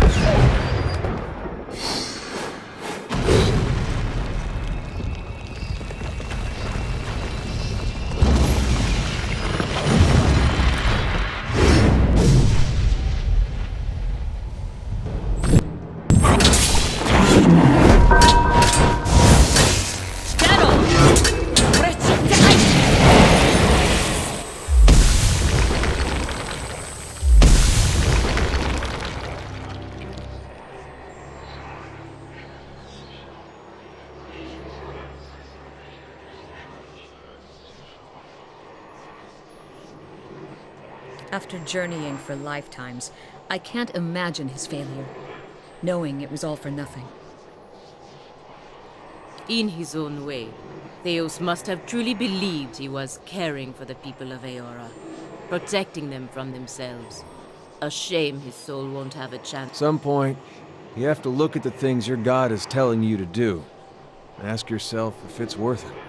All those lives. And at the end of them, he was no better than the very people he sought to guide. Think he got sick of it all after a couple thousand years? Or did Woodica keep him on the leash?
At your command, the ancient device became your instrument, spinning to life with deafening resonance and gathering up the swirling essence like thread on a great spindle.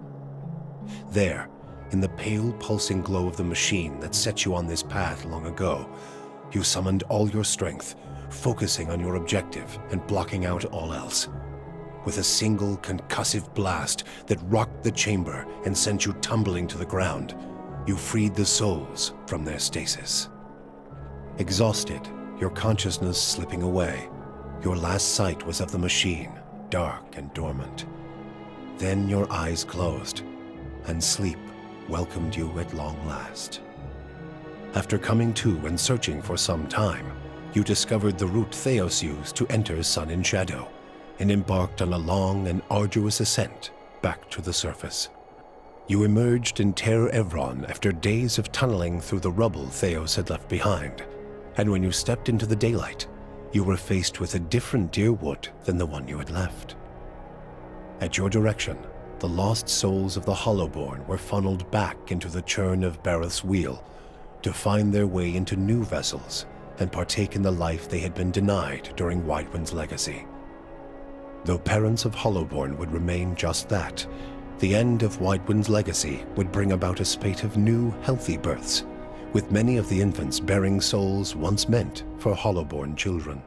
The natural cycle of life and death had been restored to Deerwood, and with it came a renewed faith in the providence of the gods. Gilded Vale remained under the harsh rule of Lord Radric, who reigned unopposed after the death of his cousin Kolsch. He continued to terrorize the people of Gilded Vale, looking for Aerthasians in their midst.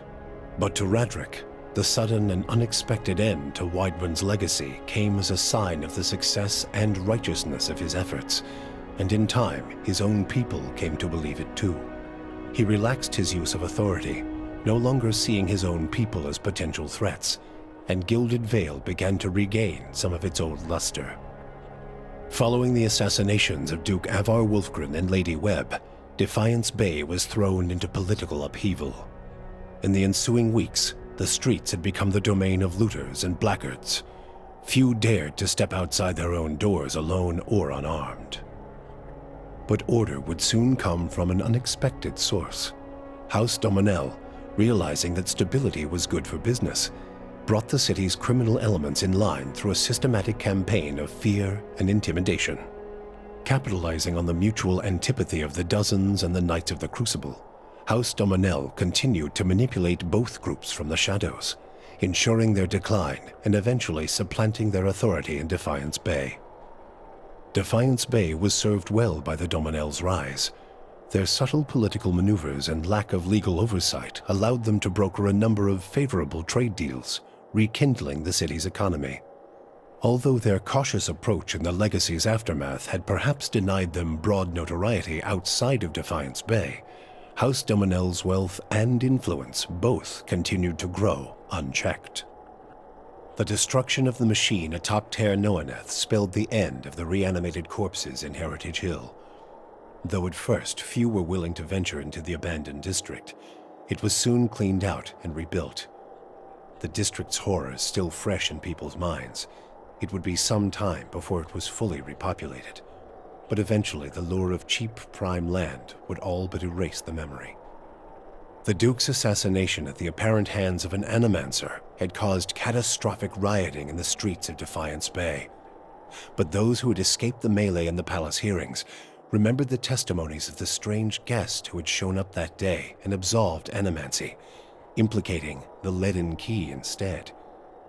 The rumor spread quickly, and soon the popular belief was that the assassin had been a leaden key spy. When the legacy had lifted, people came to see it not as a sign that the riots had been according to the gods' wishes, as Theos had hoped, but as a confirmation that animancy had never been the source of the problem in the first place.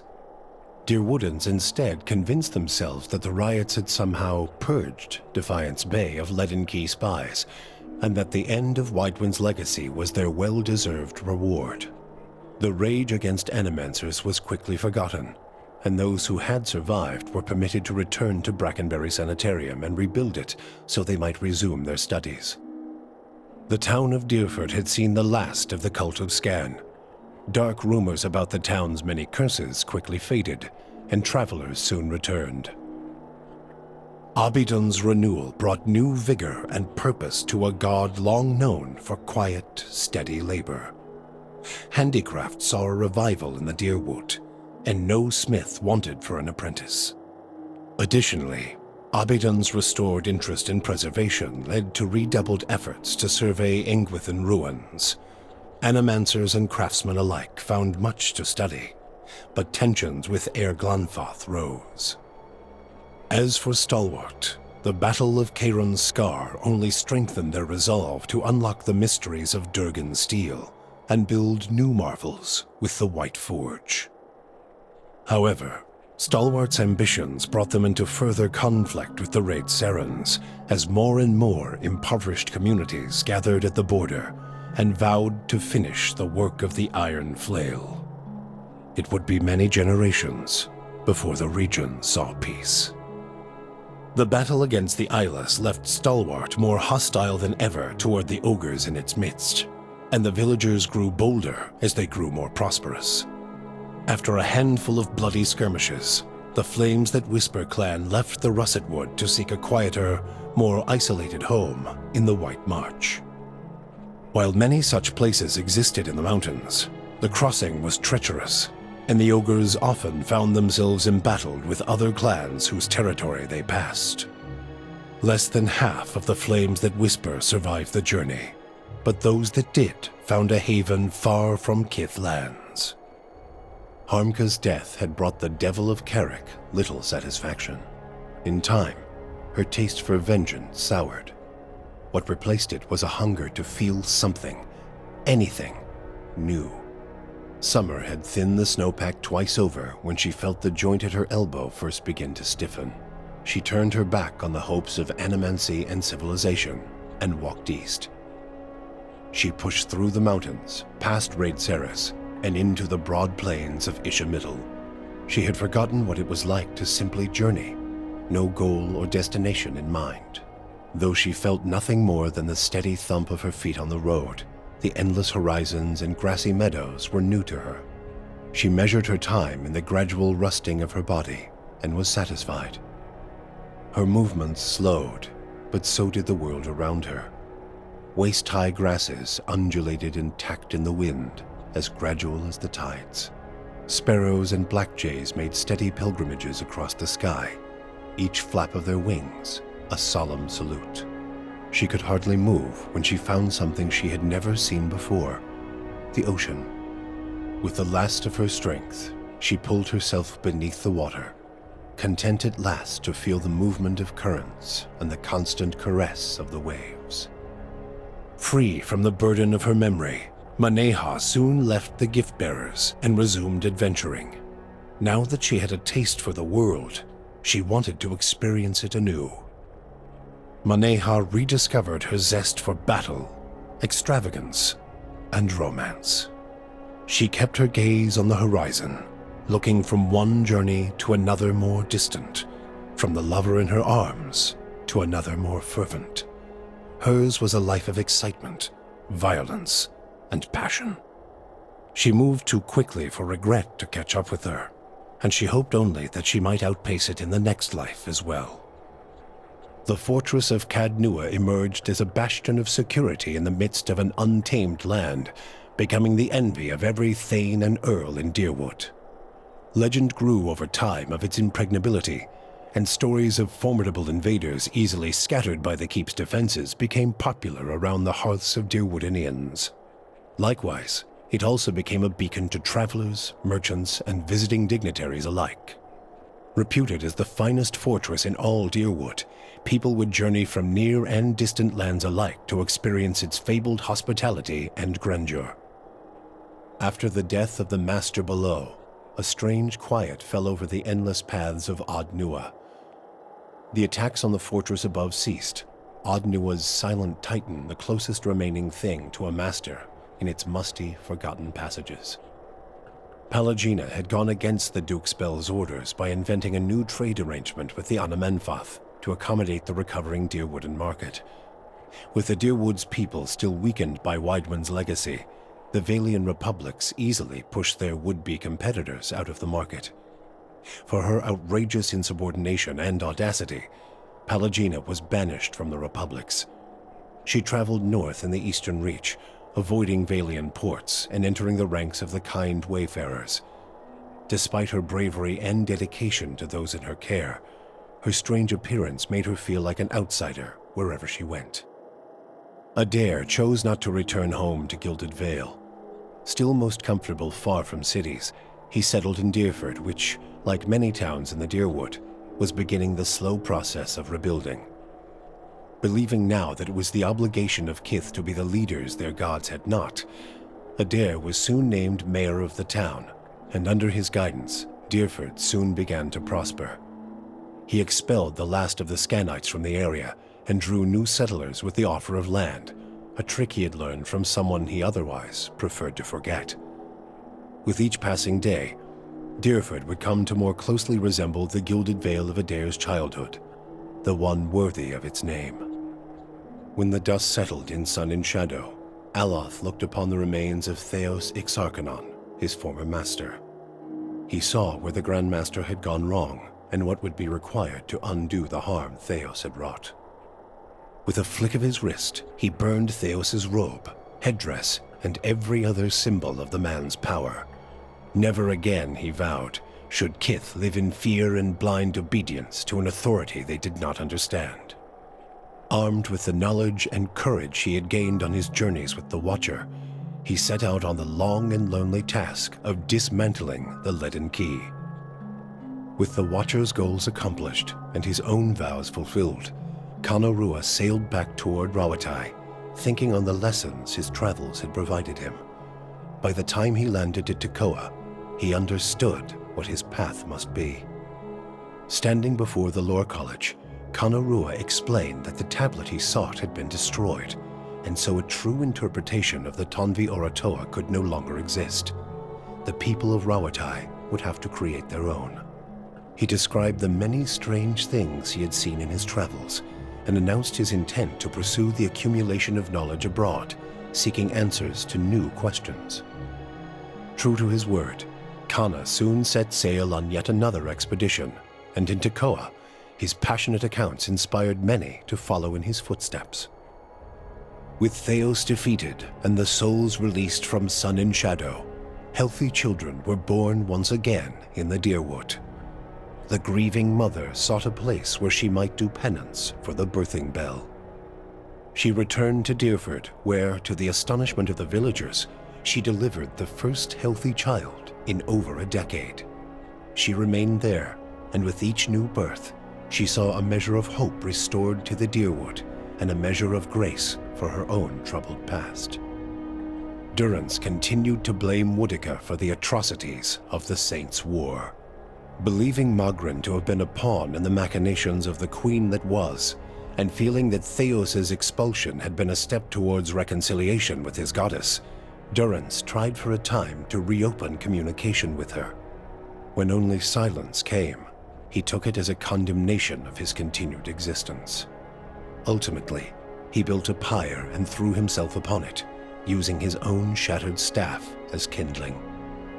You and Sagani never found Persoc together.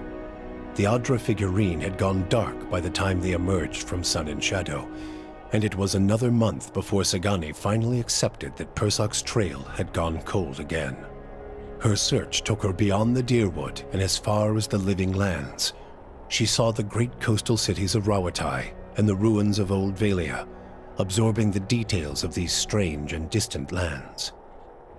20 years passed before the Adra figurine finally glowed again. When it did, she followed its signal to a quiet hamlet on the outskirts of Adir. There, she met a young farmer and told her of her past as an elder of Masuk.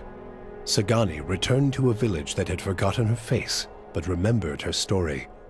Masuk greeted her with cautious warmth, and Sagani found that their ways had become strange to her. She also learned that Kalu had perished of winter fever a few years before, and her middle child, Najuo, had died in a raid. But she found her daughter Yakona a hunter and mother of 3, and her son Malak, a builder of mighty walls. In them, she came to find her place in the village and the familiar contours of a world that had changed in her absence. For you, the death of Theos brought an end to your waking visions and a silence to the whispers of the past. In their absence, you were able to sleep. The questions of a distant lifetime ceased to trouble your soul. All that remained was what to make of the answer. But at the moment, there was little to be done, and the matter would have to wait. A long journey loomed ahead.